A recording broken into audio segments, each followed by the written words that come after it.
Good afternoon বন্ধুরা, তোমরা সব কেমন আছো? আশা করছি ভালো আছো। আমিও খুব ভালো আছি। সুমন ব্লগে তোমাদের সবাইকে স্বাগত।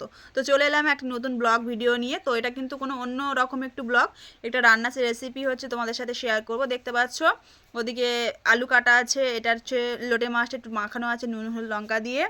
এদিকে পেঁয়াজ কাটা আছে, লঙ্কা কাটা আছে, রসুন বাটা আছে, আদা বাটা আছে।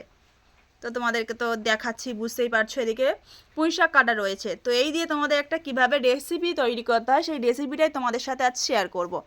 তো খুন্তিটা কিন্তু নাড়ছে অ্যাকচুয়ালি আমার শাশুড়ি মাতা। তো আমাদের শাশুড়ি মাতা কী রেসিপিটা তোমাদের সাথে দেখাচ্ছে বা কী রেসিপি তৈরি করবে সেটাই তোমাদের সাথে আজকে ভিডিওর মাধ্যমে শেয়ার করব। তো দেখতে পাচ্ছ আমার শাশুড়ি মাতা কিন্তু খুন্তি নাড়া শুরু করে দিয়েছে। তো তেলের মধ্যে পেঁয়াজটা দিয়ে দিয়েছে। তো দেখতে পাচ্ছ আমার শাশুড়ি মা কিন্তু তেলের মধ্যে পেঁয়াজ দিয়ে দিয়েছে। তো পেঁয়াজটা একটু নাড়াচাড়া করে একটু লাল মতো করে নিচ্ছে আর কি। তো তারপরে হচ্ছে রসুন বাটাটা দিয়ে দিচ্ছে, রসুন বাটা দিয়ে দিল, তারপর আবার নাড়ছে।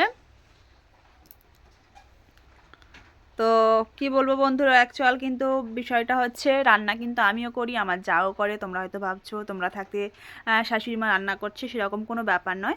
রান্না আমি আর আমার যাই করি। আজকে ভাবলাম আমার শাশুড়ি মা আজকে একটু ওই রেসিপিটা করুক, আর আমি আমার বন্ধুদের সাথে একটু শেয়ার করি ভিডিওর মাধ্যমে। তো সেই কারণেই বললাম মা তুমি আজকের এই রান্নাটা করো, আমি একটু ভিডিওটা করি।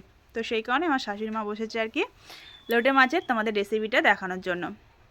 তো দেখতে পাচ্ছ পেঁয়াজটা লাল লাল হয়ে গেছে। তো সত্যি কথা বলতে বন্ধুরা, আমাদের কিন্তু রান্নাঘর কিন্তু এমন কিছু উন্নত মানের নয়, তোমরা দেখেই বুঝতে পারছো। সাদাসিধে একটা নর্মাল রান্নাঘর আর কি। তো বর্ষাকালে বৃষ্টিও হচ্ছে টিপটিপ করে, তো সেই কারণে পাখাটা একটু নিভে নিভে যাচ্ছে। কাঠের জালে রান্না হয় আর কি, কাঠের জাল খড়কুটিও রয়েছে, সব কিছু দিয়ে রান্না বান্না হয়। গ্যাসও রয়েছে, গ্যাসটা রাতে পাতে হলে হয়। তো সেই কারণে হচ্ছে পাখাটা একটু লিবে লিবে যাচ্ছে আর কি। বর্ষাকাল তো মানে বুঝতে পারছো, আমার মতো প্রত্যেক অনেক দিদিভাই এখনও পর্যন্ত উনুনে রান্না করো, তাই না? একটু ধোঁয়াও কাটছিল আর কি। তো পেঁয়াজটা একটু হয়ে যাওয়ার পরে আলু দিয়ে দিল তেলের মধ্যে। তো আলুটা দিয়ে দেওয়ার পরে একটু আবার নাড়াচাড়া করে একটু আলুটাও ভাজি ভাজি করে নিচ্ছে। ধোঁয়া কাটছে, দেখতে পাচ্ছ কেমন? তো ধোঁয়া হলে সত্যিই ভালো লাগে না। তো তারপর পুঁই শাকগুলো দিয়ে দিচ্ছে আলুর মধ্যে। তো তোমরা বন্ধুরা অনেকেই অনেক রকমভাবেই কিন্তু লোটে মাছ খাও, কেউ ঝাল বা কেউ হচ্ছে একটু ঝুড়ো করে খাও, অনেকে অনেকভাবেই রেসিপি করেই খাও। কিন্তু এই রেসিপিটা অনেকেই ট্রাই করনি, তোমরা ট্রাই করবে, সত্যি বলছি খুব ভালো লাগবে। তো অনেক বন্ধুরা খেয়েছো, আবার অনেক বন্ধুরাও কিন্তু এই রেসিপিটা ট্রাই করোনি। তো অবশ্যই রেসিপিটা।